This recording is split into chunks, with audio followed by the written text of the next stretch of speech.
સક્રિય થતા હવામાન વિભાગે આગામી 7 દિવસ વરસાદની આગાહી કરી છે। ત્યારે વીટીવી ન્યૂઝે બોટાદ માર્કેટિંગ યાર્ડમાં ખેડૂતોની જણસી કેટલી સુરક્ષિત છે તે જાણવા માટે રિયાલિટી ચેક કર્યું હતું। સિઝન પૂર્ણ થતા અત્યારે બોટાદ એપીએમસીમાં જણસીની આવક ઓછી છે। કાળા તલ, સફેદ તલ અને જીરું વેચાણ માટે અત્યારે માર્કેટિંગ યાર્ડમાં આવી રહ્યા છે। ત્યારે માર્કેટિંગ યાર્ડમાં 2 વિશાળ શેડ બનાવવામાં આવ્યા છે, જેમાં જણસી રાખવામાં આવી છે, જેથી વરસાદ આવવા પર પણ ખેડૂતોની જણસી માટે બોટાદ એપીએમસી સુરક્ષિત હોવાનું વીટીવી ન્યૂઝના રિયાલિટી ચેકમાં સામે આવ્યું છે।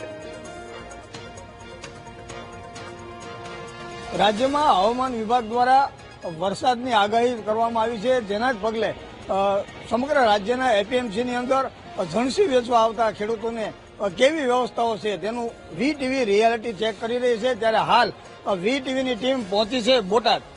બોટાદ જે માર્કેટિંગ યાર્ડ છે એ સૌરાષ્ટ્રનું કોટન હબ તરીકે જાણીતું યાર્ડ છે। ત્યારે હાલ એકંદરે તો જણસીની આવક ઓછી છે, પરંતુ કાંઈક ને કાંઈક સફેદ તલ અને કાળા તલ તેને ખેડૂતો પોતાની જણસી વેચવા માટે બોટાદ માર્કેટ યાર્ડમાં આવી રહ્યા છે।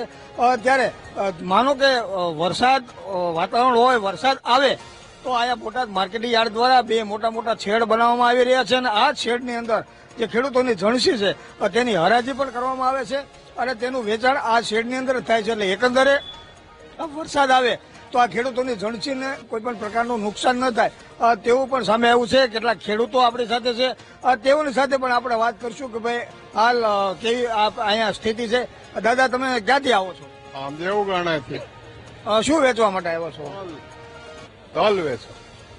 હાલ અહીંયા માનો કે વરસાદ આવે તો કેવી પરિસ્થિતિ, શું છે?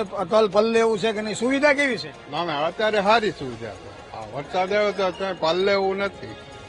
આ સીઝન થોડીક માઠી રહે ને એટલે બધી જગ્યા રહે એટલે મય રહે બધું। અત્યારે મેં આવ્યો તો પલ્લે એવું નથી। હાલ આ વીટીવીના રિયાલિટી ચેકની અંદર ખરેખર માનો કે વરસાદ આવે તો ખેડૂતોની જે જણસી છે તે કોઈ પણ પ્રકારનું નુકસાન ન થાય તેવી માર્કેટિંગ યાર્ડ દ્વારા આ સુવિધા ઉભી કરવામાં આવી છે। Raju Baraiya, VTV news.